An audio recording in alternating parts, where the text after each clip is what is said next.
넌 안 나가요. 뭐야, 자식이야.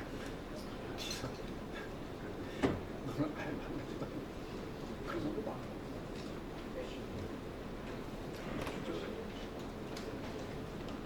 언론이나 타이틀 자체도 너는 자격이 없으니까 가지고.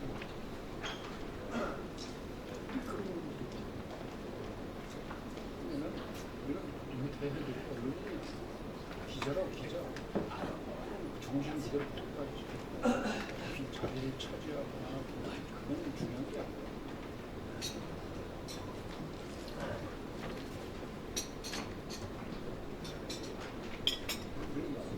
야단 치고 야단 치고 그때도 다 아들들이 있어. 야단 치고 그래서 싫어하는 것 같아. 네, 행사 시작하겠습니다. 네, 안녕하십니까. 한국신문방송편집인협회 사무국장 양질군입니다. 행사에 앞서 간단한 안내 말씀 드리겠습니다. 현재 플로어 테이블 위에는 질문지가 놓여져 있습니다. 질문지를 작성해 주시면 나중에 사회자께서 취합해 대신 질문해 주시겠습니다. 그럼 오늘 패널을 맡아주신 분들을 소개해 드리겠습니다. 여러분들께서 보시기에 왼쪽부터 소개해 드리겠습니다. 권태호 한겨레 논설실장입니다. 정은갑 MDN 논설실장입니다. 신종수 국민의고 편집인입니다. 네, 다음은 한국신문방송 편집인협회 회장을 맡고 계신 추승호 연합뉴스TV 상무이사 겸 보도공장입니다. 나경원 당선인 오른편에는 오늘 사회를 맡아주신 조정 SBS 보도본부장입니다. 김광덕 서울경제부사장 겸 논설실장입니다. 강민혁 채널A 보도본부장입니다. 김용주 OBS 보도국장입니다. 네, 그럼 지금부터 마이크를 사회자께 넘기겠습니다. 네, 안녕하십니까. 사회를 맡게 된 SBS 보도본부장 조정입니다. 예, 오늘은 지난 4월 총선에서 서울 동작을에서 당선돼서 5선 고지에 오른 나경원 당선인과 함께하겠습니다. 나경원 당선인께서는 다가오는 국민의힘 전당대회에서 유력한 당대표 후보로도 거론되고 있고 22대 국회에서 큰 활약, 큰 역할을 할 것으로 기대가 되고 있습니다. 총선 패배 이후에 당 수습 과정에 있는 국민의힘 그리고 차기 당권 문제, 민주당과의 여러 협상 또는 경쟁, 또 산적한 민생 현안들이 있습니다. 여기에 대해서 나경원 당선인과 함께 묻고 답하고 토론하는 시간 갖도록 하겠습니다. 시간 제약이 있으니까 다양하게 여러 현안들을 다룰 수 있도록 협조를 부탁드리겠습니다. 본 토론회는 편집인협회 유튜브 채널을 통해서 녹화 중계로 방송될 예정입니다. 그리고 발언하실 때는 마이크를 켜주시기 바라고요. 휴대폰은 전원을 꺼주시거나 진동으로 부탁드리겠습니다. 자, 그러면 토론에 앞서서 먼저 추승호 한국신문방송 편집인협회 회장의 인사 말씀을 듣겠습니다. 네, 안녕하십니까. 편집인협회 회장을 맡고 있는 추승호입니다. 연합뉴스TV 보도본부장 겸 상무이사로 있습니다. 오늘 이런 시간인데도 저희 편집인협회의 토론회에 참석해 주신 언론계 원로 여러분들 정말 감사드립니다. 올해 첫 편집인 토론 나경원 국민의힘 국회의원 당선인을 모셨습니다. 나 당선인은 여러분도 잘 아시겠지만 이번에 5선 고지에 오른 국민의힘의 여성 중진 의원이십니다. 아마 보수 진영에서는 박근혜 전 대통령 이후에 가장 유력한 여성 정치인이 아닐까 싶습니다. 특히나 이번 총선에서 강남 송파 외에는 정말 드물게 당선된 국민의힘의 서울 출신 의원이기 때문에 한층 정치적 위상이 굳건해졌다는 평가를 받고 있습니다.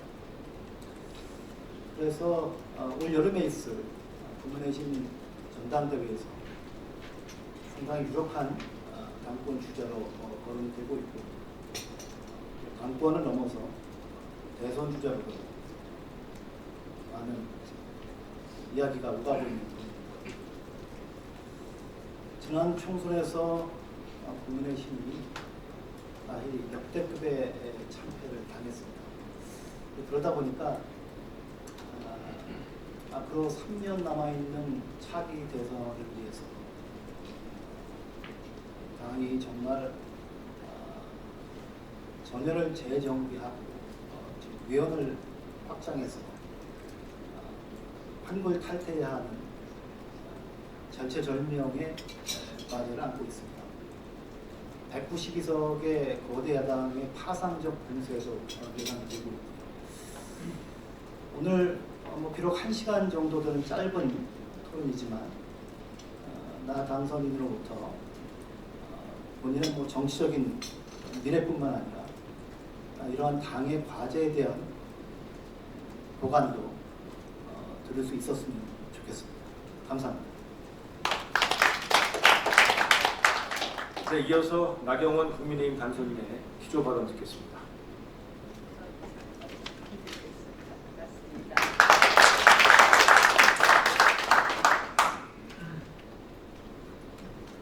네, 국민의힘이 역대급 참패한 이번 선거에서 출구조사에서는 용궁 갔다가 다시 온 나경원입니다. 사실 쉽지 않은 선거였는데 제가 선거 출구조사를 딱 보고 할 수 있는 걸 다 했는데 라는 점점점 이런 생각을 해봤습니다. 저한테는 굉장히 소중한 그런 선거 경험이었고요. 나중에 이런 것을 공유해서 또 말씀드리고 미래를 이야기할 수 있지 않을까 이런 생각을 해봅니다. 먼저 오늘 그 역사의 증인이시자 또 진실의 창구인 우리 편집인 여러분들의 이 토론회에 저를 초청해 주셔서 무한한 영광으로 생각합니다. 사실 4년 만에 의정활동 복귀를 앞두고 지금 마주한 정치 현실은 그렇게 녹록지 않고 정말 산적한 과제가 있다 이런 생각을 합니다. 그래서 마음이 무겁습니다. 정치는 실종되었고 사회는 침체되고 있으며 국민의 불신과 고립감은 점점 지쳐가고 있다 이렇게 말씀드릴 수 있을 것 같습니다. 양극화와 격차의 수렴은 더 깊어져가고 있습니다. 저는 22대 국회가 해야 될 가장 주요한 소임이 무엇일까 생각해 봤을 때 결국 우리 사회의 룰을 새로 정립하는 것 아닌가, 결국 룰 섹터의 역할을 해야 된다고 생각합니다. 결국 구조의 변화, 질서의 재창조가 필요합니다. 정치, 경제, 산업, 사회, 문화 전반에서 구조화된 불공정, 불합리를 제거하고 건강한 경쟁 체제, 그리고 노력과 헌신이 인정받는 사회 방정식, 더 많은 선택이 가능한 열린 사회의 기틀을 새롭게 해야 된다. 이렇게 생각합니다. 그런 의미에서 저는 사실 선거제의 개편뿐만 아니라 개헌 논의도 마다하지 않아야 되지 않나 이렇게 생각합니다. 통치구조와 선거제도의 대전환으로 분권의 다양성 그리고 비례성의 정치 질서를 구축해야 합니다. 그래야지 비로소 협치, 타협, 균형 이런 정치를 기대할 수 있지 않을까 합니다. 또한 지속 가능한 사회의 실현을 위해서도 국민의 삶과 경제활동의 규칙을 새롭게 제시해야 합니다. 공동체 존속을 위해 국가 소멸을 막기 위해 아이를 낳자 이런 이야기는 아마 현재 젊은 세대에게는 폭행이라고 생각이 들 겁니다. 자녀를 낳고 키우는 것이 분명한 이익이 되어야 합니다.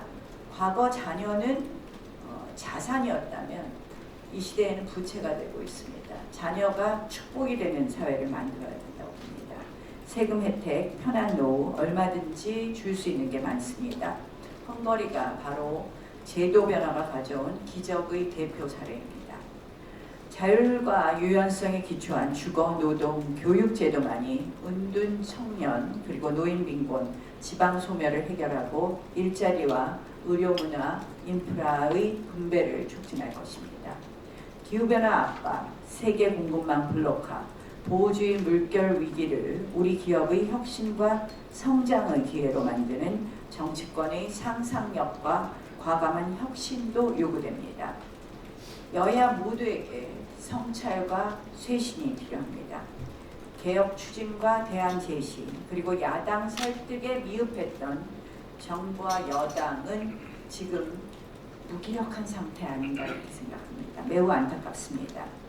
또한 야당은 국민 삶을 위협하는 반지성 포퓰리즘, 정당 민주주의를 잠식하는 팬덤 정치, 또 민생을 외면하는 사법 리스크 방어 기제가 지배하고 있습니다. 이제는 변화해야 될 때입니다. 국민은 절박하게 외치고 있습니다. 그 민의에 부응하는 올바른 정치를 실현하기 위해 22대 국회에서 최선을 다하겠다는 말씀을 드립니다. 개괄적으로 이렇게 토론의 기조 발언을 마쳤고요. 오늘 토론회에서 진실되게 답변하겠다는 말씀드리겠습니다. 네, 감사합니다. 그럼 본격적으로 토론을 시작하겠습니다. 오늘 토론은 정치 현안에서 시작을 해서 여러 가지 정책 현안으로 이어가 보겠습니다. 오늘 첫 질문은 김광덕 논설실장께서 열어주시겠습니다. 김광덕 서울경제 부사장경 논설실장입니다. 첫 번째 질문은 좀 쉬운 것입니다. 그 4월 10일 총선에서 아까 당선인께서 말씀하신 대로 여당이 역대급으로 참패했는데도 당이 반성과 쇄신을 제대로 하지 않고 그 당내 일부의 표현처럼 공동묘지 평화처럼 너무 조용하고 안일하다는 지적이 있습니다. 이런 가운데 이 당권 경쟁과 함께 총선 패배 책임을 둘러싼 논쟁 등으로 당이 시끄럽습니다. 특히 그 윤석열 대통령의 책임론 외에도 한동훈 전 비상대책위원장의 책임론 유무에 대해 찬반 논쟁이 격화되고 있는데 이 논쟁에 대해서 어떻게 생각하시고 그리고 당의 조용한 것에 대해서 어떻게 생각하시는지 말씀해 주시면 감사하겠습니다.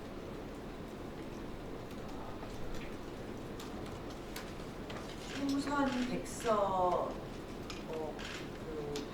총선 백서를 쓰는 과정에서 이 찬반 논쟁이 격화되고 또 그 와중에 또 홍준표 대구시장의 발언들이 약간의 불이를 일으키면서 점점 더 격화되고 있는 것 같습니다. 저는 사실 총선 책임론은 누구도 자유로울 수 없고 또 어떻게 보면 누구도 또 책임이 없다고도 할 수 있다 이렇게 말씀드릴 수 있습니다.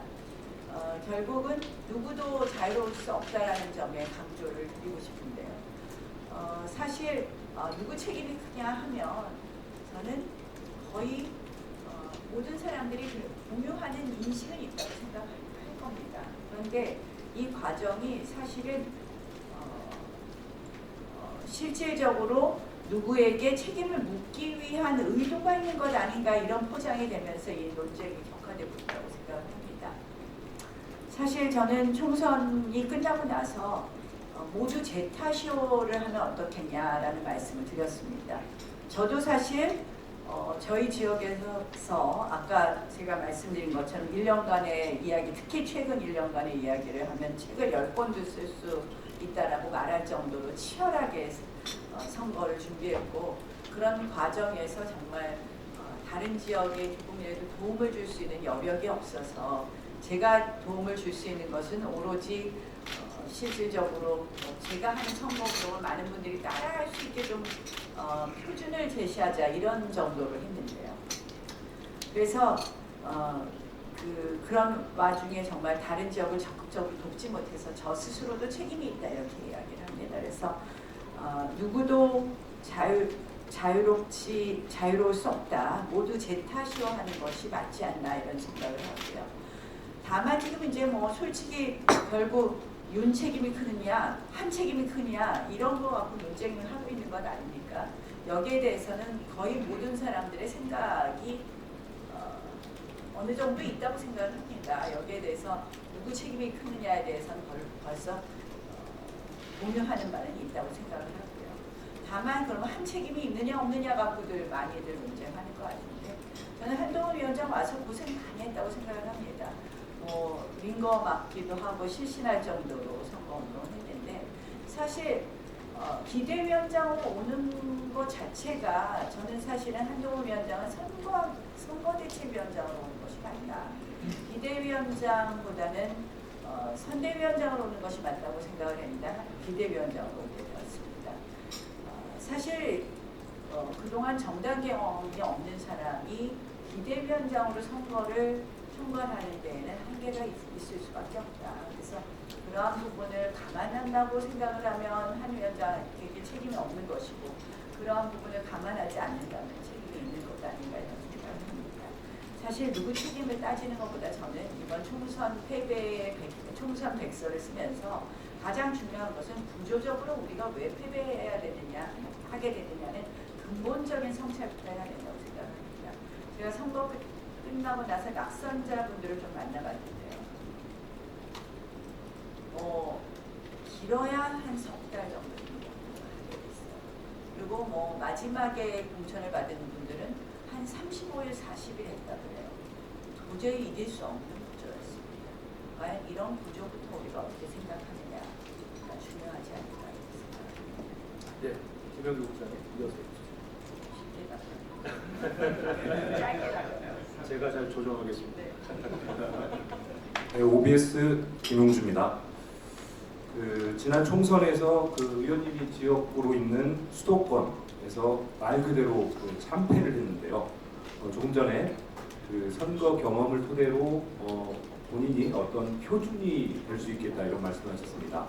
원인 진단도 아마 나름대로 정확하게 하실 것 같은데요. 그 원인이 어디에 있는지 먼저 말씀해 주시고요. 그리고 앞으로 이제 지방선거하고 대선 승리를 위해서 무엇이 이제 급선무로 보시는지 또 추가로 질문 드립니다. 그리고 이제 총선이 한 50일 가까이 이렇게 지났습니다. 근데 그에 걸맞게 당이 지금 변화하고 있는지 여기에 대한 진단도 좀 부탁드리겠습니다.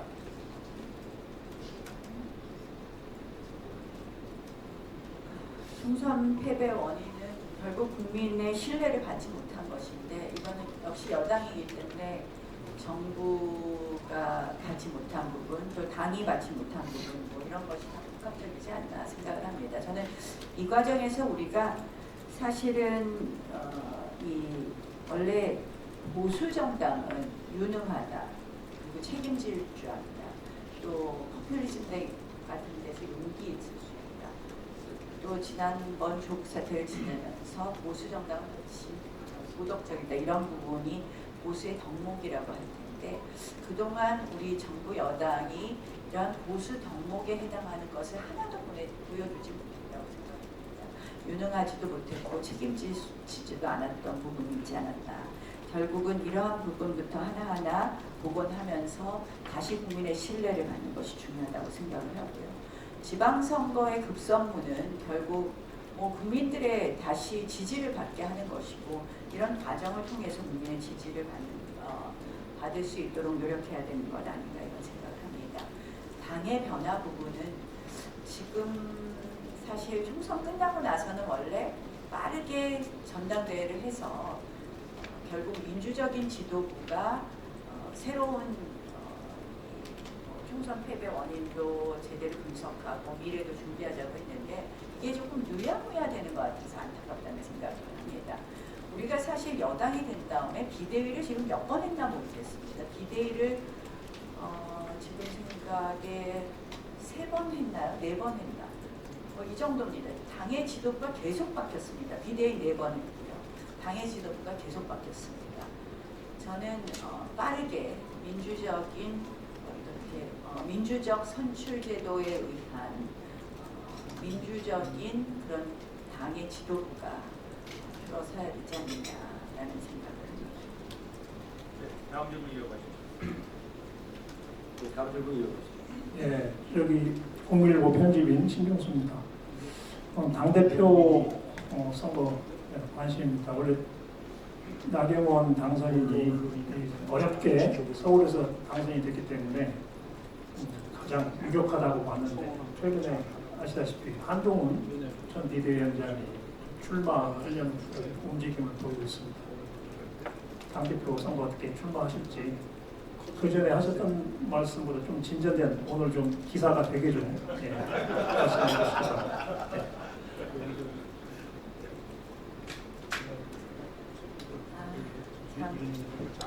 제가 원래 정치하면서 뭐 저한테 유불리 따져서 정치를 하지 않았어요. 약간 좀 참 현명하지 못하다. 어떻게 보면 영리하지 못한 정치를 한 건 아닌가 늘 그런 생각을 합니다.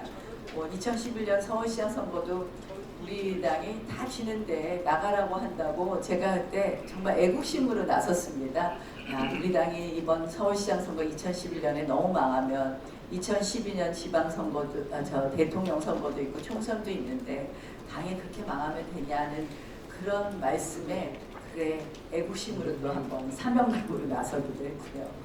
또 동작구 선거를 작년에 사실은 이제 좀 제가 자의로 물러나지 않고 여러 가지 사건이 있지 않았습니까? 그러고 나니까 어떤 분이 동작구 빨리 버리고 좀 좋은 데 가서 하라고 그러더라고요. 그런데 저는 그렇게 영리하게 뭐 계산하는 정치는 하지 않습니다.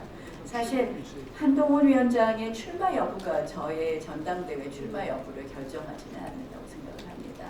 다만 이제 많은 분들이 제가 당연히 출마할 거라고 많이 생각들 하시고 여론조사를 돌려보면서 저의 당대표 가능성을 높게 말씀하시던 초기에도 이번에 제가 전당대회 당대표를 하는 것이 과연 맞느냐에 대한 고민은 많이 있었습니다.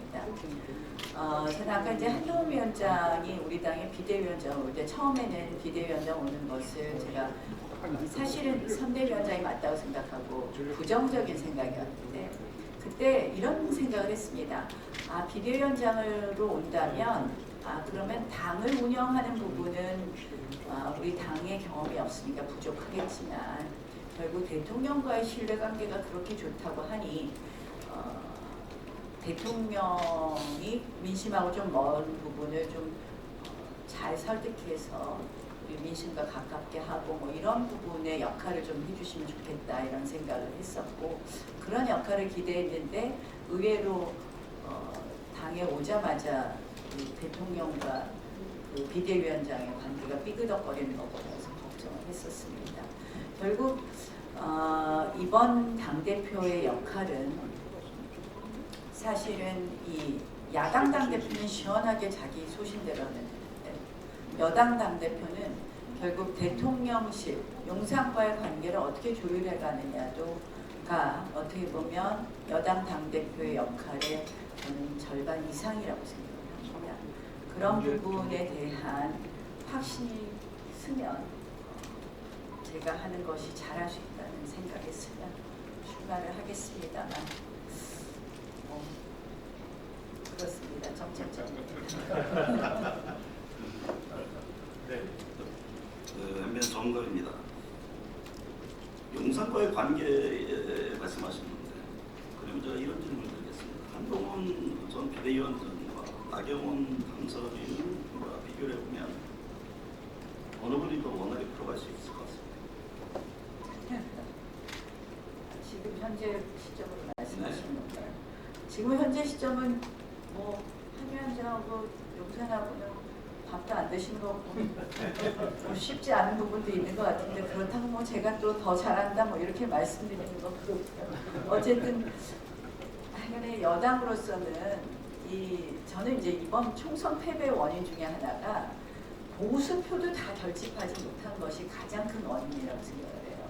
그 중에서 하나가 이제 의사정원 증원 문제 뭐 이런 문제에서 우리에게 가장 전통적인 지지층이라고 할 수 있는 지지층들이 등 돌리게 한 것도 크다고 생각을 하는데 이런 것처럼 여당은 할 수 있는 역량을 다 끌어모아야 되는데 그런 부분에 있어서 지금 참 우리가 굉장히 어려움에 봉착됩니다. 그런 말씀으로 대답을 대신하겠습니다. 한동훈 전 비대위원장 당대표 출마에 대한 입장이 우선 궁금하고요. 지금 경쟁자로 알려진 한동훈, 유승민, 윤상현, 안철수 의원에 대한 평가 좀 한마디 해주셨으면 좋겠고 아울러서 그 중에서는 어떤 분이 가장 라이벌로 생각을 하고 계십니까? 네.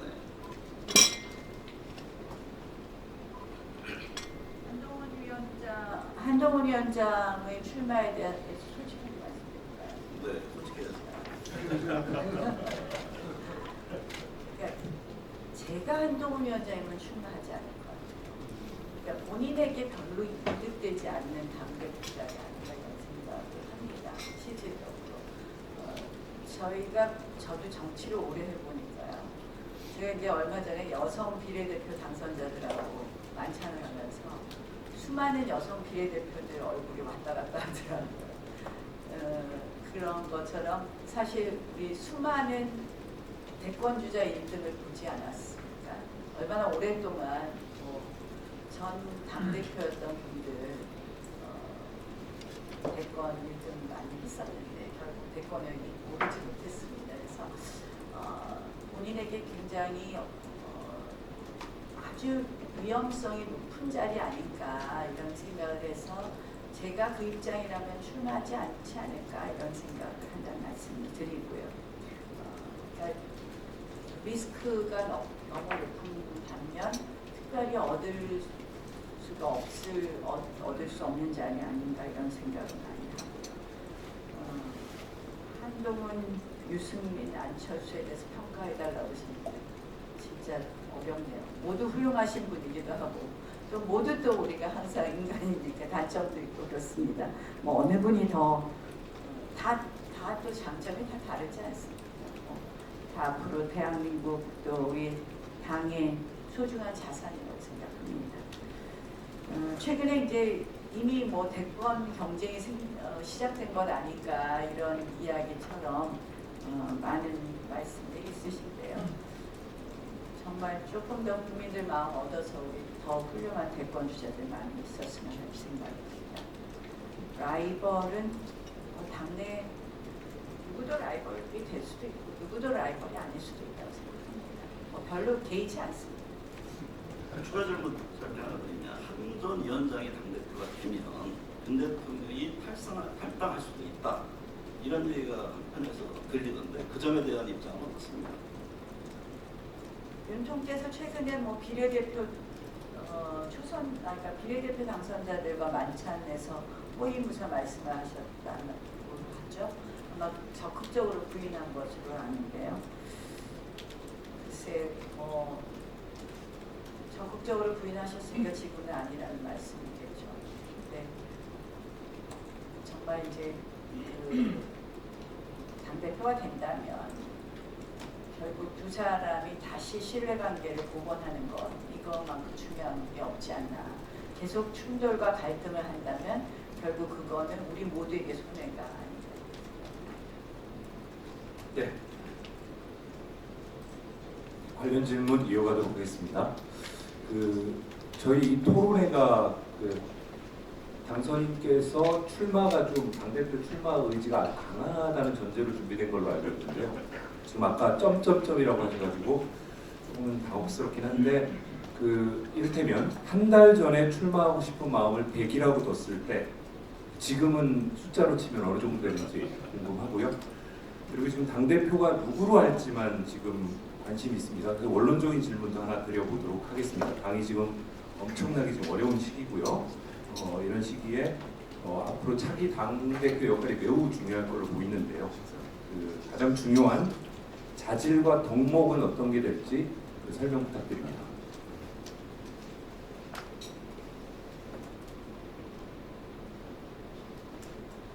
한 달 전에 출마 의사를 100이라고 볼 수가 없어서 제가 비교할 수가 없네요. 아니 제가 사실은 선거가 끝나고 나서요 그 당선된 날만 기쁘고요. 그 다음 날부터 머리가 너무 아프고요. 사실은 이 정말 가슴이 답답하다는 말씀이 맞는 말씀인 것 같아요. 그래서 사실 한 달 동안 제가 정말 잠을 푹 못 잤습니다. 이 22대 국회에서 우리가 과연 무엇을 할 수 있느냐에 대한 깊은 고민이 있었고요. 그래서 그 한 달 전에도 제가 무엇을 하겠다보다는 이 당이 어떤 모양을 가져가야지 과연 정말 다시 국민 마음을 얻고 가장 중요한 것이 보수 재집권입니다. 저는 사실은 저희가 그래도 한 번 더 집권하는 것이 대한민국의 지속 가능한 대한민국의 틀을 만들 수 있다는 점에 대한 확신이 있기 때문에 저희의 재집권을 어떻게 해서 만들어갈 수 있느냐에 대한 큰 고민 속에서 저도 출마를 할 수 있느냐 없느냐를 보는 거기 때문에 제가 한 달 전에 100이라고 보기는 어렵고요. 한 달 전에는 한 60이었다면 지금은 한 55 이렇게 정도로 말씀드릴 수 있을 것 같습니다. 왜냐하면 정치는 계속 지금 이제 변하고 있기 때문에 사실은 이번 당대표의 덕목은 결국 지금 야당이 무지막지합니다. 또 야당이 그 와중에 또 요새 여러 가지 제안을 하는 거 보면 뭐 좋은 표현으로 하면 전략적이고 나쁜 표현으로 하면 간교하다라고 표현할 수 있을 것 같습니다. 야당이 정말 녹록하지 않습니다. 그래서 과연 이 야당과 어떻게 잘 싸우기도 하고 또 잘 협상도 해서 결국 우리가 내야 될 것은 얻어내면서 야당이 이런 공세를 막아낼 수 있느냐 이런 아주 그런 어떻게 보면 협상력과 투쟁력 이 두 가지를 같이 가져야 된다는 생각을 해봅니다. 제가 이제 원내대표 하면서 많은 분들이 투쟁하는 나경원으로만 기억하세요. 빠루 나경원, 제가 들지도 않은 빠루 그렇게 말씀하시는데 이렇게 제가 보면 사실은 그때도 뭐 협상할 것은 협상하면서 했는데요. 지금은 여당 당대표이기 때문에 그런 협상력이 굉장히 중요하다고 생각합니다. 그래서 그렇다고 해서 야당에게 그냥 끌려갈 수 없기 때문에 이 두 가지를 어떻게 경계하느냐가 굉장히 중요할 것이고요. 또 하나는 결국 그동안 등 돌린 보수의 지지자들까지도 모두 함께할 수 있는 그런 것을 위해서는 주로 우리 당내도 지금 벌써 이제 그 친한 갈등이네 이런 기사가 나올 정도이기 때문에 어떻게 당을 통합적으로 이끌어 갈 수 있느냐 이 두 번째 덕목은 결국 당내의 통합력 이런 두 가지 아닌가 이렇게 크게 봅니다. 네, 저희가 들어야 될 이야기가 많습니다. 좀 스피디하게 물어봐 주시고요. 다음은 권태호 건설실장. 네, 지금까지 당과 대통령실이 수직적 관계라는 지적이 많았습니다. 당대표에 대해서 이제 정확하게 말씀하시지 않으셨지만 당대표가 되신다면 아마 이제 야당과의 관계도 중요하지만 대통령실과 어떤 관계를 맺게 되는 것이 굉장히 중요할 것 같습니다. 지금까지 국민의힘이 여의도 출장소라는 그런 말도 듣고 있었는데 총선 참패 이후에 당과 그리고 대통령실과의 관계는 어떻게 달라질 수 있을 거라고 보시는지 그리고 만일 당대표가 되신다면 이 문제를 어떻게 풀어나가실 것인지 궁금합니다. 제일 어려운 숙제죠. 제가 아까 용산과의 관계를 어떻게 하느냐가 가장 중요한 부분인 것 같다라고 말씀드렸는데 사실 이제 우리가 보통 표현은 협력적 긴장관계, 건강한 긴장관계 이런 이야기들을 많이 하고 아마 그 답이 정답일 것입니다. 그런데 사실 그걸 과연 어떻게 해낼 수 있느냐의 그 하우라는 그 방법에 대해서 우리가 많은 고민을 해야 된다고 생각을 합니다. 밖으로 시원하게 이야기하고 이 갈등을 그대로 노정시키는 것이 국민들에게 과연 이 당대표의 인기에는 도움이 될지 모르지만 그것이 과연 정답인가. 결국 대통령실을 어떻게 변화시키느냐가 중요하지 않을까 이렇게 생각합니다. 어쨌든 보수제 집권의 저는 큰 틀에서는 대통령실이 어떤 분들은 그러더라고요. 대통령실이 다시 인기 얻기는 이미 안 된다라는 아주 단정적으로 말씀하시는 분들도 계시지만 결국 어느 정도 여당이 결국 정부의 인기가 어느 정도 유지되어야지만 재집권이 훨씬 유리하다고 생각합니다. 그래서 그러한 부분을 잘 정말 협력적 긴장관계를 잘 가져가야 할 것 아닌가. 그래서 그 하우는 굉장히 고차방정식이 필요한 하우라고 생각합니다. 네. 예, 그 전에 저출산 정책, 헝가리 모델 관련해서 용산하고 좀 입장이 달랐고요. 그 때문에 이제 당 대표 경선 또 출마하지 않았는데 어떻게 지금은 좀 상황이 많이 바뀌었지만 윤석열 대통령하고 관계가 어떻습니까? 앙금은 좀 있습니까? 풀렸습니까?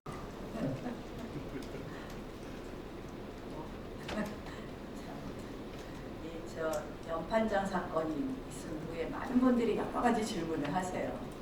제가 얘기합니다. 뭐 그런 거 다 마음에 새기고는 정치하기 어려울 것 같다라고 얘기를 하는데 부처님 반토막도 아니니까 제가 또 아니 뭐 100% 어떻습니다라고 말씀을 못 드리겠습니다. 그러나 사실은 뭐 뭐든지 대승적 차원에서 저는 또 대의가 역시 소위보다 중요하다고 늘 생각하기 때문에 큰 틀에서는 많은 부분이 이제는 뭐 우리 저 연판장 사건의 주도했던 분들하고도 많이 이제 마음을 이렇게 뭐 교감하는 것처럼 대통령과의 관계도 그렇게 해야 되지 않나 이렇게 생각합니다.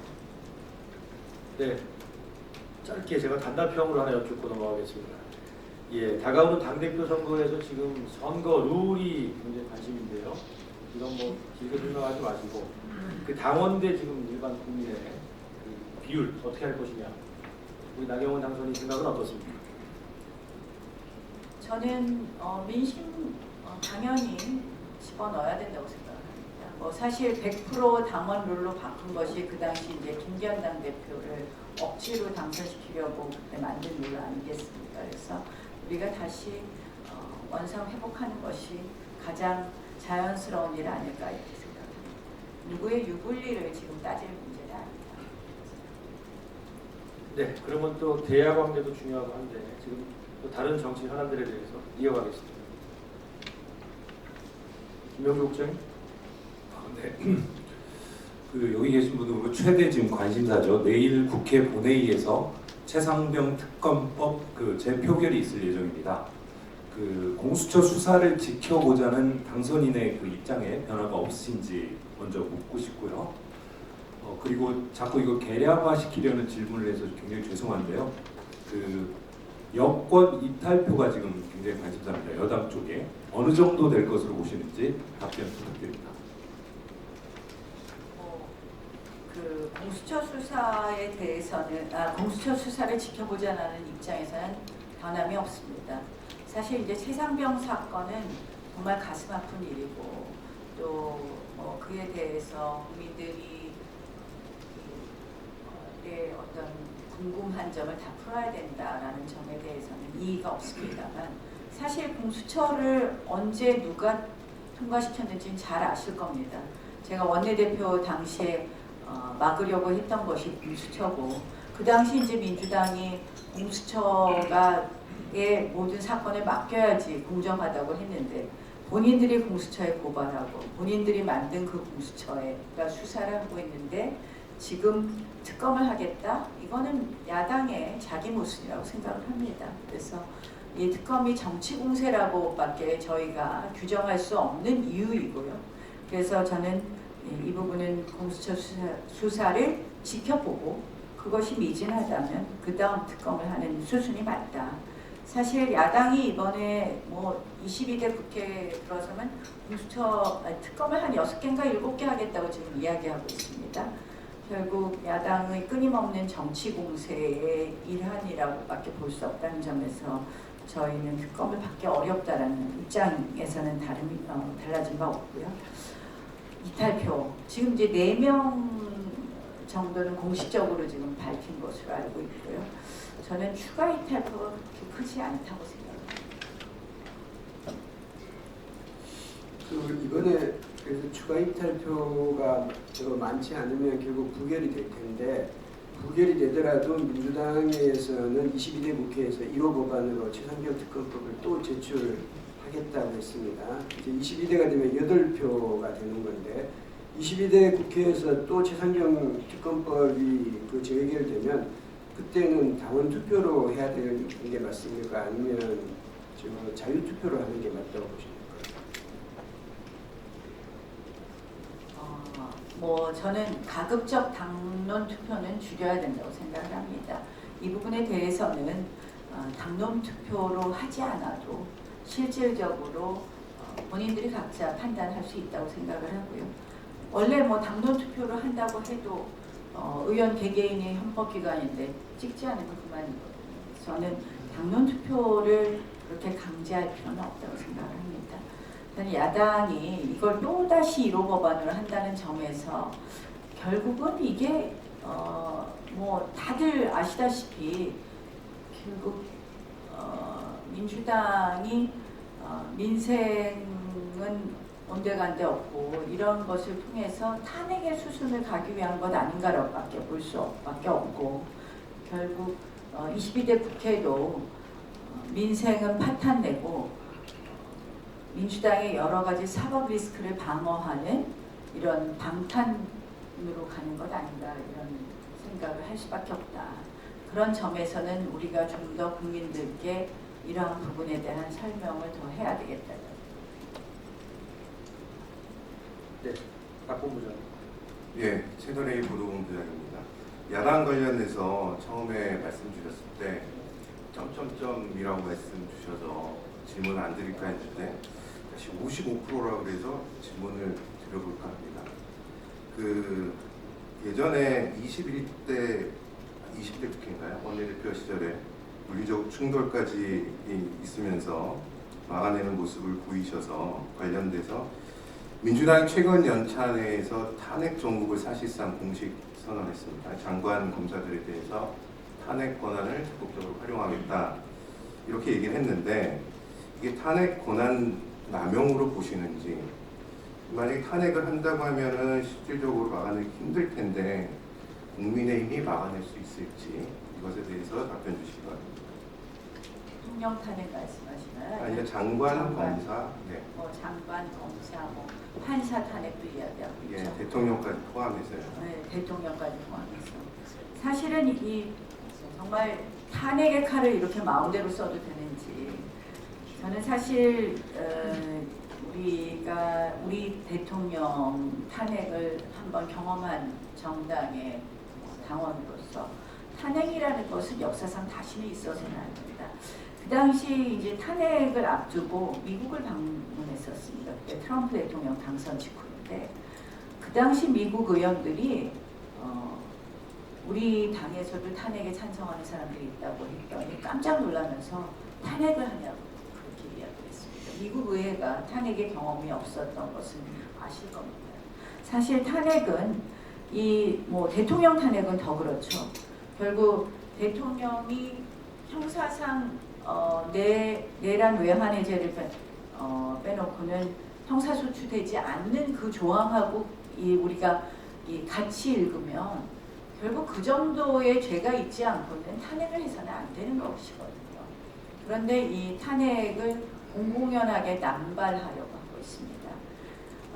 사실 이 탄핵이라는 것이 아까 말씀드린 것처럼 결국 본인들의 사법 리스크를 막기 위한 방탄용 탄핵이라고밖에 볼 수 없는 부분이 이런 점이라고 생각을 할 텐데요. 과연 그럼 그것을 어떻게 막아낼 것이냐. 대통령 탄핵이야 저희가 이제 108석을 가지고 있지만 장관 탄핵이나 이런 부분은 상당히 남발될 수 있다고 생각을 하고요. 그래서 탄핵의 의미에 대해서 우리가 다시 생각할 수 있는 그러한 정말 노력을 해야 되지 않나 이런 생각을 하고요. 그런 것에 이르지 않도록 저희도 여러 가지 리스크 관리를 해야 되지 않느냐 이렇게 생각을 합니다. 결국 이러한 모든 것이 여론이라고 생각해요. 여론. 국민들이 어느 쪽 여론이 더 높느냐에 따라서 야당으로 밀어붙이느냐 마느냐이기 때문에 그 여론을 잘 이끌고 가는 것이 가장 중요하다고 생각합니다. 네, 지금 정부 여당 쪽에서 추진하고 있는 여러 가지 또 정책 현안들이 있습니다. 최근에 혼란스러운 모습도 보였는데요. 관련돼서 우리 나경원 당선인의 의견도 들어봐야 되겠습니다. 다음 질문 이어가시죠. 중요한 질문에 앞서서 아까 이제 모두 발언에서 중요한 말씀을 하셔서 그거 하나 좀 여쭐게요. 선거제뿐만 아니라 권력구조 개편을 포함한 개헌운영의 본격화를 말씀하셨는데 최근 일각에서 현 대통령의 임기 1년 단축을 포함한 4년 중인제 개헌 얘기를 하고 있습니다. 그 점도 포함한 말씀이시죠? 개헌 논의를 마다하지 않는다 이렇게 제가 얘기를 했는데요. 이제 아마 4년 중임제 뭐 이런 논의를 하면서 대통령 임기 단축 이야기도 하는 것으로 알고 있습니다. 예전에 우리가 국회의원 임기를 단축한 개헌이 12대 국회였던 것을 기억을 하고 있는데요.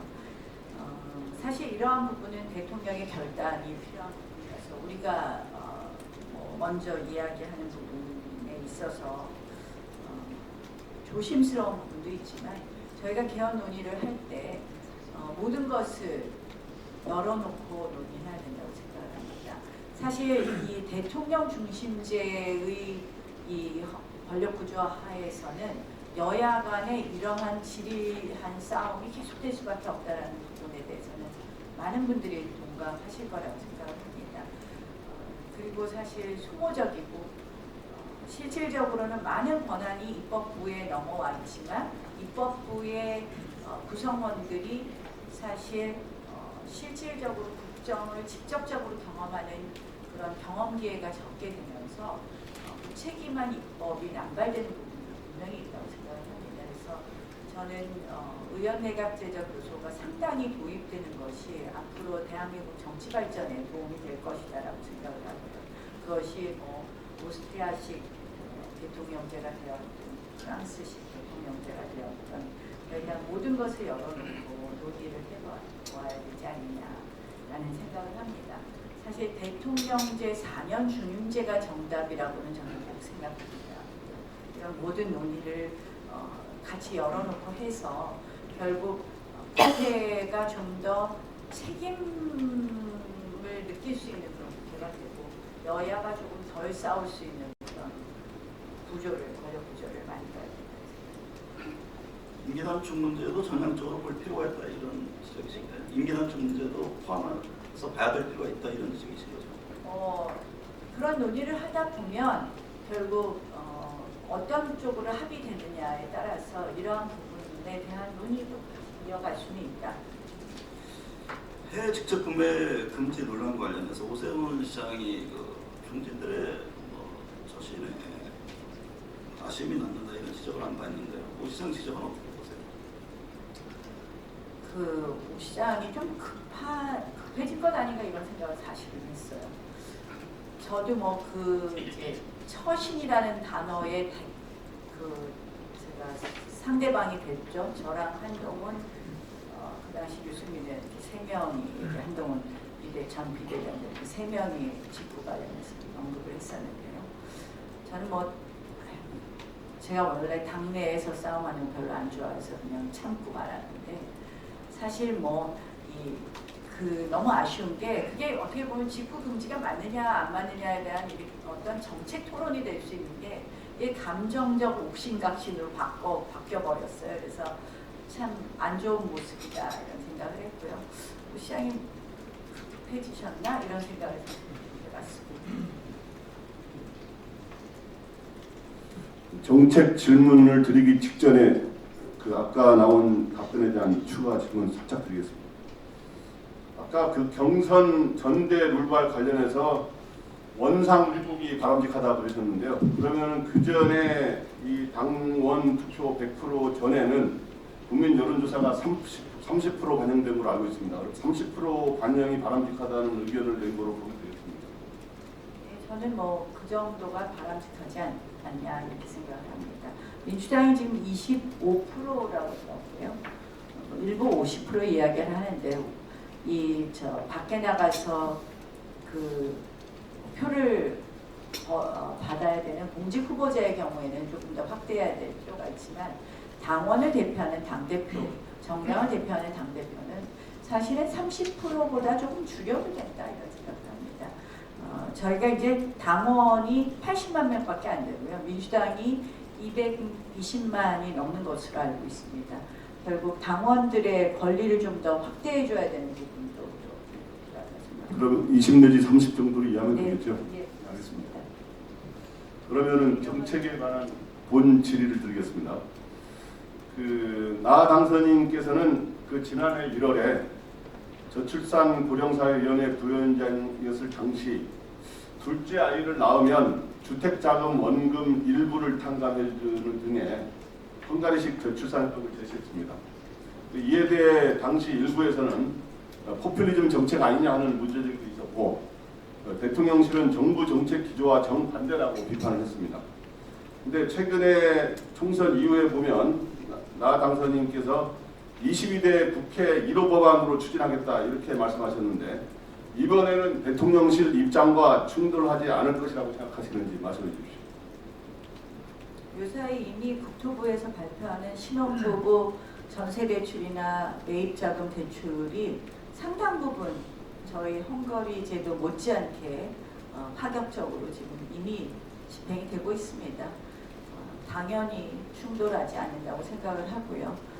아시다시피 이제 뭐 물론 부부 합산 소득 기준은 있지만 소득 기준도 상당히 상향 조정을 했고요. 금리도 제가 그때 1% 20년 초저리 장기 대출을 이야기했는데 1.3%까지도 내려왔고 원금 탕감은 아니지만 이자도 계속해서 낮춰주는 여러 가지 정책안을 내놓고 집행하고 있습니다. 뭐 그 당시에 파퓰리즘이고 정책, 뭐 정부 정책 기조하고 다르다고 이야기했던 것이 실질적으로 뭐 꼭 그렇다기보다는 좀 다른 의도가 있었다고 보기 때문에 이번에 제가 1호 법안으로 한다고 해서 뭐 충돌할 거라고 생각하지 않고요. 지금은 그건 많이 정답은 아니지만 그 정도는 당연히 투자 개념으로도 해야 된다라는 국민적 합의도 있다. 관련해서 예스 노로만 답변해 주십시오. 하나만 말씀드리겠습니다. 그 학령 인구 감소로 인해 가지고 사실상 남아도는 지방교육 재정 교부금을 저출산 예산으로 용도를 변경하자 이런 주장들인데 어떻게 생각하십니까? 저는 뭐 충분히 검토할 만하다라고 말씀을 드릴 수 있는데요. 일단 저출산 예산에 대한 우리 좀 정의가 좀 문제인 것 같아요. 지금 우리가 그동안 저출산 예산을 많이 썼다 하는데요. OECD의 가족 지원 예산이라는 항목이 있습니다. 가족 지원 예산은 아동 수당 뭐 이런 것을 포함하는 건데 육아휴직 아주 굉장히 제한적인 항목이 가족 지원 예산인데요. 가족 지원 예산은 OECD 평균보다 우리가 낮습니다. 적습니다. 근데도 많은 분들이 저출산 예산을 많이 썼다고 생각을 하거든요. 그래서 앞으로 저출산 예산을 정의할 때 조금 더 직접적으로 이 저출산과 관련된 저출산 해결에 도움되는 그런 예산으로 우리가 봐야 되지 않느냐 해서 저는 아동수당을 포함해서 이 가족지원 예산, 육아휴직이라든지 이런 부분과 관련된 예산을 적극적으로 저는 늘려야 된다 생각하고 그 과정에서 아까 말씀하신 예산을 쓸 수 있다. 네, 알겠습니다. 네, 최근 또 그 김건희 여사 관련 의혹에 대한 야당의 공세가 굉장히 거셉니다. 관련된 질문이 들어가 있는데요. 이어가시죠. 당선인께서는 지난 1, 2월 달에 그 김건희 여사의 명품백 수수와 관련해서 부주의한 부분에 진솔한 해명이 필요하다고 말씀하신 바 있고요. 또 특별감찰관과 제2부속실 설치가 필요하다는 주장도 하셨습니다. 지금까지 대통령실에서 이 김건희 여사 명품백 수수와 관련해 진솔한 해명이 있었다고 보십니까? 그리고 특별감찰관과 제2부속실 설치에 대해서는 대통령실에 공개적으로 요구하실 계획이십니까? 뭐 사실 이제 이 어떤 설명이 어떤 시점에 있느냐에 따라서 그 정도 설명만으로 충분할 수 있는데 이게 시점이 늦어지면 그 설명을 아무리 해도 해결이 안 되는 부분인데요. 그런 면에서 김건희 여사 관련된 것은 조금 더 빨리 대통령께서 최근에는 사과 수준의 답변을 하신 것으로 알고 있습니다. 했으면 하는 그런 아쉬움이 있습니다. 특별감찰관하고 제2부속실 설치는 저는 사실은 특별감찰관은 빨리 임명하는 것이 좋겠다는 입장을 초지일관 가지고 있었고요. 사실 이 부분은 박근혜 대통령 시절에 이석수 감찰관이 그 당시 민정수석하고 충돌한 이후에 해임된 다음 지금 문재인 정부는 아예 임명하지 않았었습니다. 결국 그러한 것이 지금 이제 문재인 정부 최근에 이제 문다혜 씨 의혹이라든지 이런 것으로 번지고 있다고 생각을 하거든요. 그래서 저는 특별감찰관 분명해야 된다고 생각하고 제2부속실 설치는 사실 저는 제2부속실을 폐지하겠다는 대통령 공약이 그 당시에 썩 내키지 않았지만 공약을 한 바 있었기 때문에 부속실 설치에 대해서는 좀 소극적인 입장이었는데요. 사실은 오히려 부속실을 설치해서 공식적으로 모든 것이 움직이는 것이 더 바람직하다 생각합니다. 추가질문 하나만 더 드리겠습니다. 최근에 서울지검의 김건희 여사 수사팀을 전원 교체하는 인사가 실시됐는데요. 이 일을 어떻게 평가하십니까?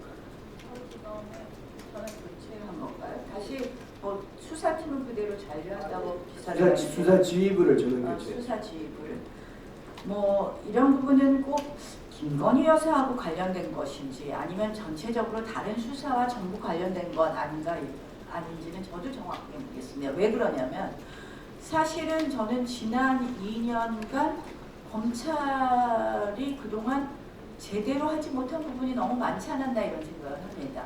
결국 많은 우리가 의혹이 있었는데 하나도 제대로 수사하지 못하고 넘어간 것이 지난 2년 검찰의 모습 아니었느냐. 결국 뭐 이재명 당대표의 사건도 국회에서 체포동의안에 대해서 동의하는 표결을 했음에도 불구하고 영장이 기각되는 그런 소유의 사태로 말씀했습니다. 결국 그동안의 검찰 수사에 여러 가지 부족한 점이 있었기 때문에 저는 검찰 수뇌부 교체에 대해서는 조금 새로운 기대도 좀 해본다 이런 말씀드립니다. 네, 역시 정책 관련된 게 된 걸 수 있는데요. 제가 또 짧게 질문을 하겠습니다. 지금 한일중 정상회의가 열리고 있죠. 오늘 정상회담도 예정이 되어 있는데요. 최근 라인 사태 등과 관련해가지고 일본과의 관계 이런 기조를 조금 수정해야 되는 게 아니냐, 다시 봐야 되는 게 아니냐라는 그런 지적도 있고요. 그리고 미 대선에서의 불확실성 이런 부분 때문에 중국과의 관계도 여러 가지 검토가 필요하다 이런 의견들도 일고 있습니다.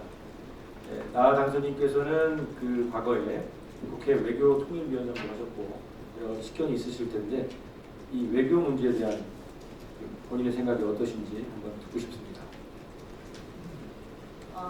이 정부 들어와서 외교 정책은 잘했다 하는 것 중에서 하나는 역시 한미동맹 강화라고 생각을 합니다.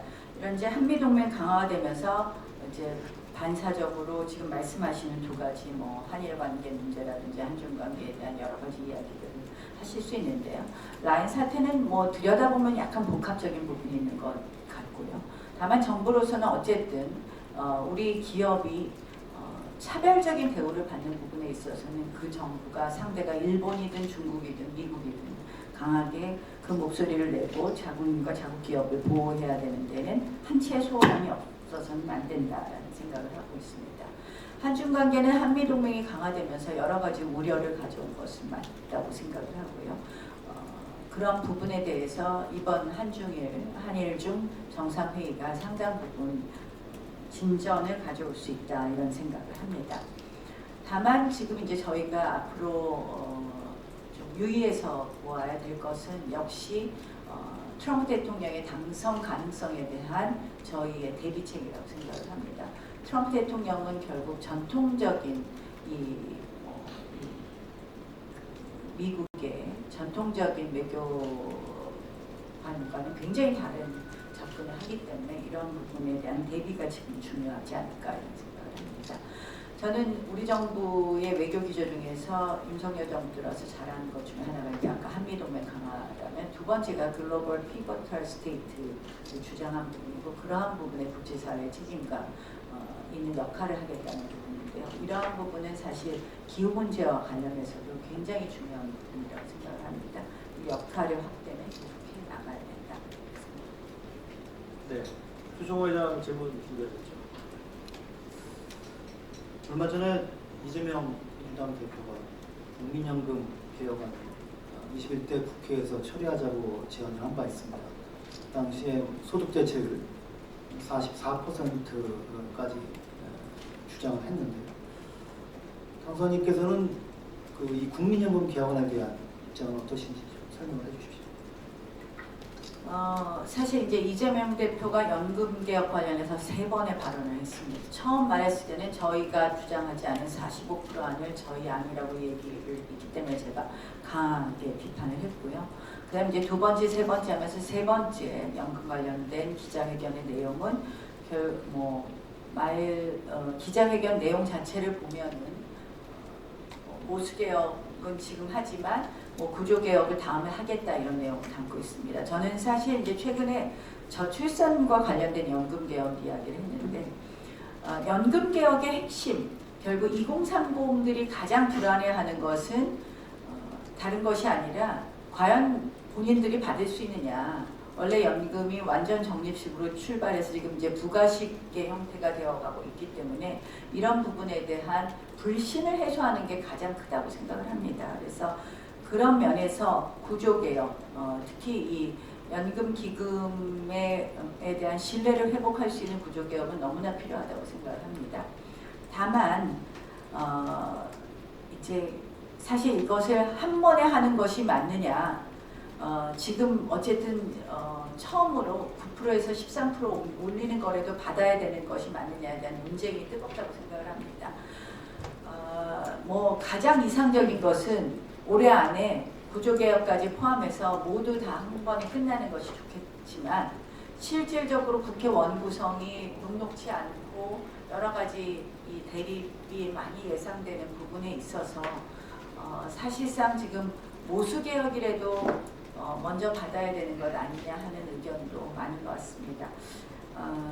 저는 처음에는 굉장히 부정적이었는데 지금 첫 단추에도 좀 꿰와야 되는 것 아닌가. 지금 하루에 800억 정도씩 손실이 나는 걸로 알고 있습니다. 지금 현재 프로로서는. 그래서 일단은 좀 많이 내는 부분이라도 조금 합의를 해보는 것은 어떤가 이런 생각을 해봤는데요. 참 어려운 문제입니다. 정답이 없는 문제인데 저는 지금 그 정도로 이재명 대표가 여러 가지 제안을 했다면 우리가 모수개혁이라도 진행하는 것이 다만 조건부적으로 하는 것이 맞지 않나요? 네, 저희가 토론회를 시작한 지가 1시간 정도 흘렀는데요. 이제 저희들 질문 토론 한두 가지 더 하고 오늘 플로어에는 또 많은 전 현직 언론인들이 나와 계십니다. 그 질문 받아보도록 하겠습니다. 예, 문재인 전 대통령의 회고록이 최근에 나왔는데 계속 정치권에서 논란이 되고 있습니다. 당선인께서는 예전에도 김정은의 수석 대변인이다라고 문재인 전 대통령을 향해서 비판을 한 적이 있고 이 회고록이 나온 뒤에는 여전히 김정은 수석 대변인이다라고 말씀하셨는데 지금도 그 생각에 변함이 없으신지 회고록에 어떤 내용이 그렇게 생각하게 된 건지 말씀해 주시기 바랍니다. 변한 게 없으시더라고요. 회고록 보니까. 자, 김정은의 언급을 그대로 옮기면서 결국 핵을 사용한 의지나 생각이 없다 이렇게 말씀을 하셨던 것을 기억하는데요. 그러한 부분이 결국 예전에 제가 국회 원내 교섭단체 대표연설 때 이야기한 것처럼 김정은의 대변인 역할 아닌가 이런 생각을 합니다. 폼페이오 국무장관도 이 회고록에 대해서 비판적인 견해를 말씀하신 것으로 알고 있습니다. 하노이 회담의 결렬 이유에 대한 언급에 대해서 지적한 것으로 알고 있고요. 사실은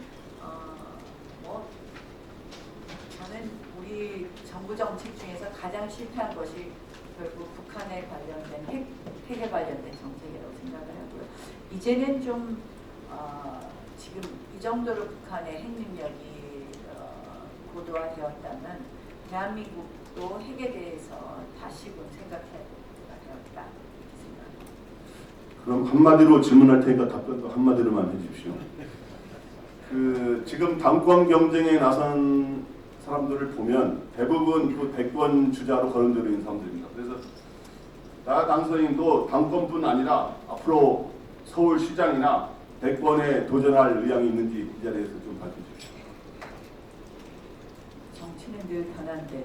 변한다고 하지 않습니까? 지금이야 대권 대한 생각은 그다지 없지만 언제나 뭐 생각은 변할 수 있기 때문에 그 정도만 말씀드리겠습니다. 네, 짧은 답변 감사합니다.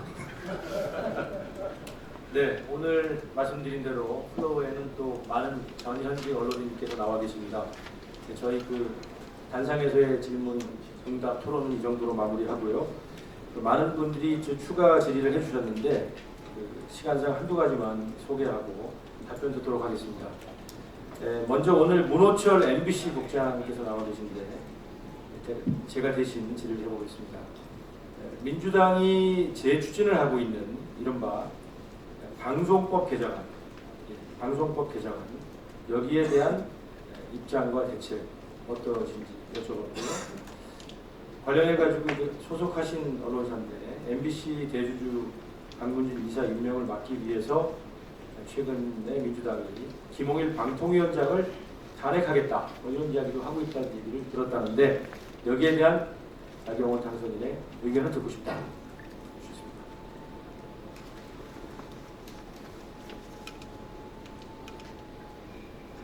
민주당의 방송법 개정안의 주요 내용을 제가 챙겨보지 못했습니다.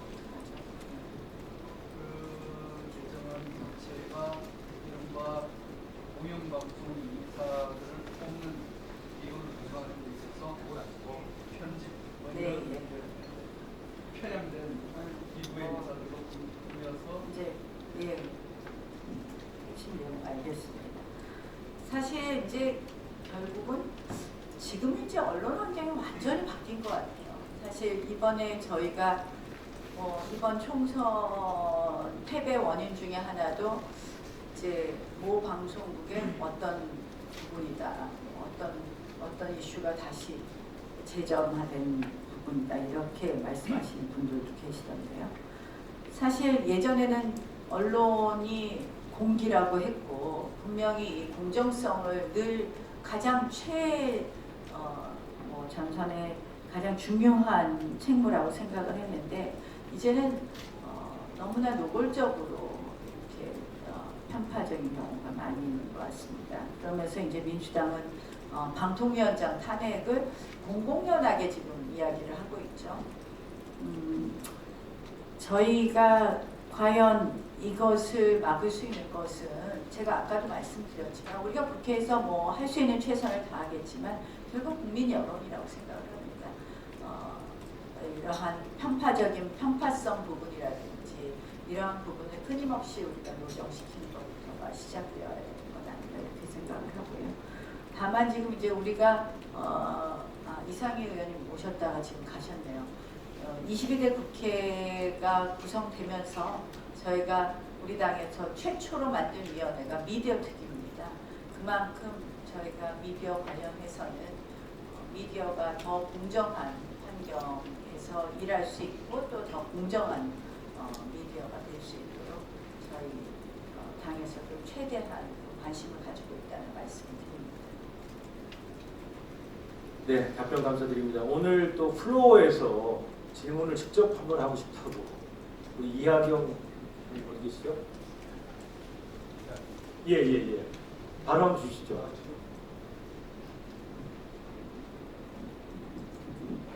예, 아주 뭔가 진지하고 아주 솔직한 토론이 잘 들었습니다. 아까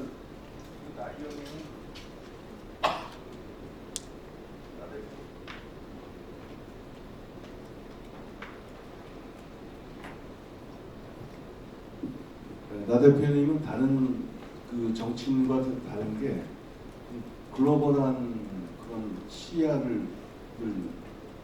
확보하고 계신 점이라고 생각합니다. 외교 통일위원장으로 하셨지만은 트럼프 말씀 간단히 하셨는데요. 사실 우리나라는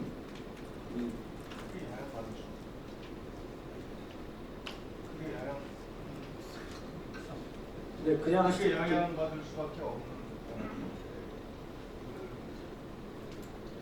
경제 한국 경제를 스몰 오픈이고 외국의 변수에 직접 영향을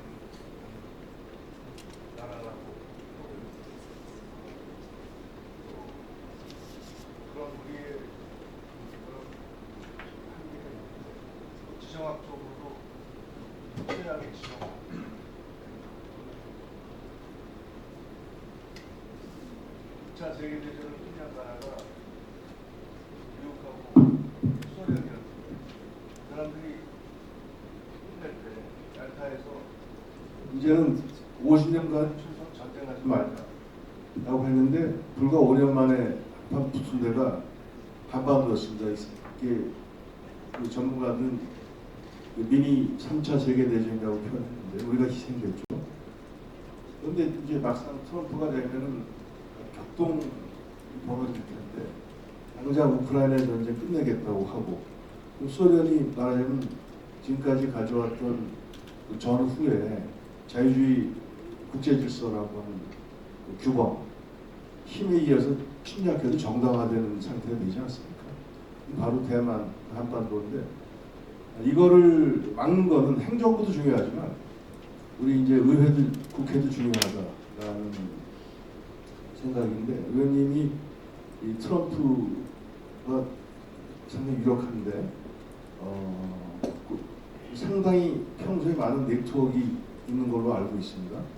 그리고 또 문제의식도 있는데 이거를 그 국회의 책임 있는 지도자로서 어떤 역할을 하실지 한번 말씀 듣고 싶습니다.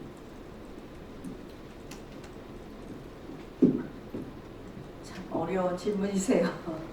사실 이제 의회 교류도 많이 했고 또 그 예전에 이제 원내대표 시절에 뭐 그 전에도 그랬지만 사실 의회 교류를 뛰어넘는 미국의 정치권의 수뇌부하고도 교류하기도 했는데요. 사실 뭐 이런 기저에는 결국 국익을 우선하고 애국하겠다라는 그런 마음이 굉장히 크기 때문에 저는 사실 그렇게 움직여왔는데 제가 이제 의회 교류를 하다 보면요.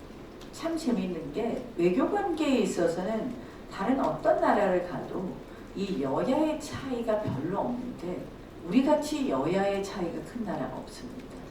그러니까 미국도 우리 의회를 상대하기 굉장히 어려울 겁니다. 그래서 의회 차원의 교류의 한계는 바로 거기에 있다. 결국 우리가 여야가 같이 가면 미국에 대한 모든 사안에 대해서 북한에 대한 사안이라든지 이런 사안에 대해서 같은 목소리를 내기 힘들다는 것이 참 우리의 한계라는 생각을 많이 합니다. 어쨌든 그럼에도 불구하고 의회에서 가급적 우리 국익이라는 큰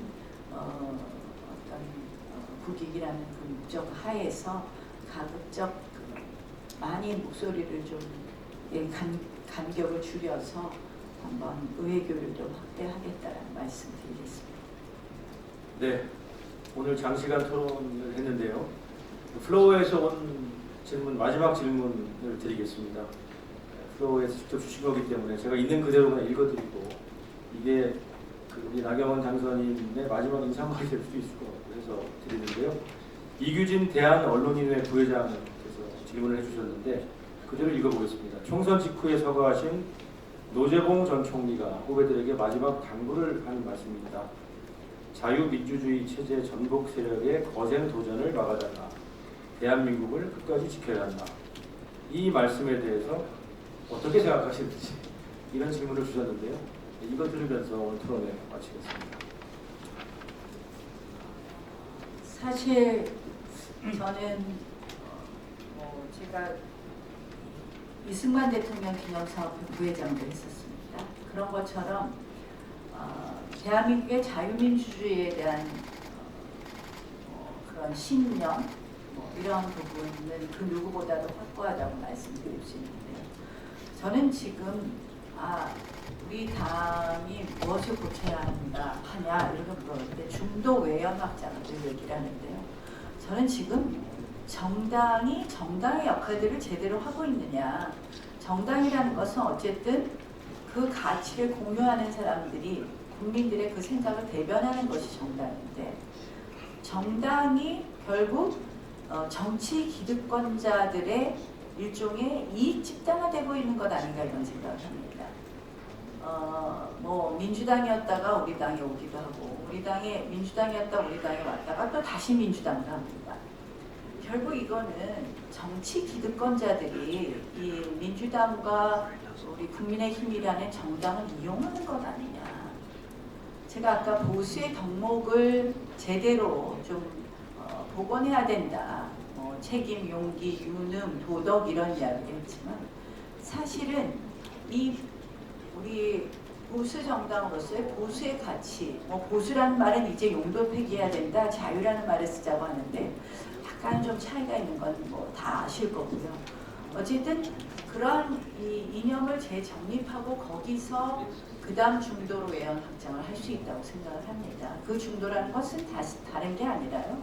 바로 실용적 보수라고 생각을 하는데요. 그런 면에서 조금 저는 자유민주주의 체제를 지키기 위한 노력을 정말 게을리하지 않기 위해서도 우리 총선 이후에 그러한 부분부터 다시 시작해야 되는 건 아니야. 보수 가치를 재정립하는 부분에 있어서.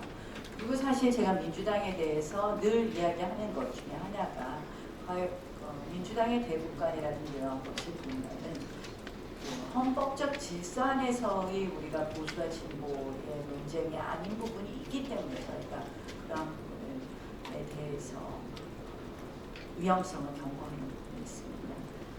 결국 헌법적 질서를 지키는 데 있어서 게을리하지 않겠다는 말씀을 드리는 것으로 대답을 대신하겠습니다. 네, 그럼 이상으로 나경원 국민의힘 당선인 모시고 한 편집인 토론을 모두 마치겠습니다. 귀중한 시간 내주신 여러분께 감사드립니다. 고맙습니다.